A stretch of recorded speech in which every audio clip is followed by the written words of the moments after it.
Hello दोस्तों, यदि आप इस चैनल से नए जुड़े हैं तो चैनल को सब्सक्राइब करके बेल आइकॉन प्रेस कर देना ताकि आने वाली हर कहानी की नोटिफिकेशन आप तक पहुंच सके। और कहानी जैसी भी लगे हमें कमेंट करके ज़रूर बताइएगा। मेरा नाम है राहुल। आज की ये जो कहानी है एक सत्य घटना पर आधारित है। तो चलो चलते हैं कहानी की ओर।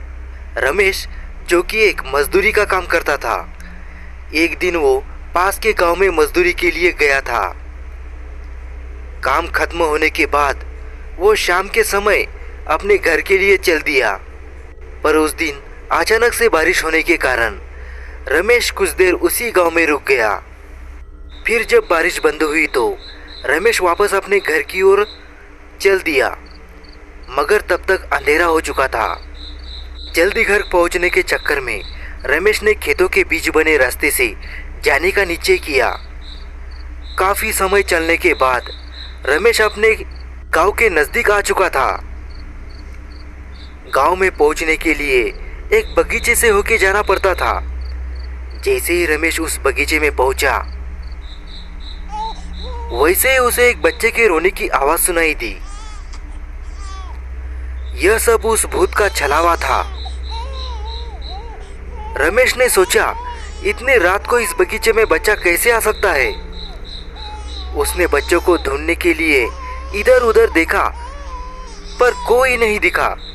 उसे ख्याल आया कि हो सकता है कोई औरत किसी काम से बगीचे में अपने बच्चे को साथ लेके आई होगी। इसीलिए वो अपने घर की तरफ चल दिया। पर जैसे जैसे वो आगे बढ़ते जा रहा था, बच्चे के रोने की आवाज उसे और जोरों से सुनाई देने लगी। रमेश ने फिर सोचा, हो सकता है वो औरत किसी परेशानी में फंस गई होगी, मुझे उसकी मदद करनी चाहिए। फिर जिधर से आवाज आ रही थी रमेश उधर ही जाने लगा। कुछ दूर पहुंच के उसने देखा एक 6-7 महीने का बच्चा एक पेड़ के नीचे लेटा हुआ है, रो रहा है। रमेश तुरंत उस लड़के के पास पहुंचा और जोर जोर से आवाज लगाने लगा, कौन है यहाँ पे? मगर किसी ने आवाज नहीं दी। यह भूत का छलावा था, इसे रमेश समझ नहीं पाया। रमेश ने सोचा, शायद इसकी माँ यही आसपास कहीं बेहोश हो गई होगी, इसलिए बोल नहीं रही है। फिर रमेश ने पूरे बगीचे को छान मारा, मगर उसे वहां पे कोई भी नहीं दिखा। अब रमेश गुस्से में चिल्लाया, अरे कौन यहाँ बच्चा रख के चला गया है? मगर किसी की आवाज नहीं आने के कारण रमेश ने वहीं रुकने का फैसला किया कि देखता हूँ कौन यहाँ अपने छोटे बच्चे को रख के चला गया है। थोड़ी देर में आ ही तो जाएगा, फिर उसे डांटूंगा। मगर काफी देर बीत जाने के बाद भी उस बच्चे को लेने के लिए वहां कोई नहीं आया।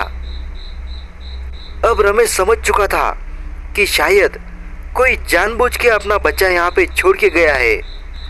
बच्चे को अकेला छोड़ के चले गए। गुस्से से वो पूरे रास्ते बड़बड़ाते हुए जा रहा था। तभी रमेश को ऐसा लगा कि उसे चलने में दिक्कत हो रही है, क्योंकि बच्चा बहुत भारी लग रहा था।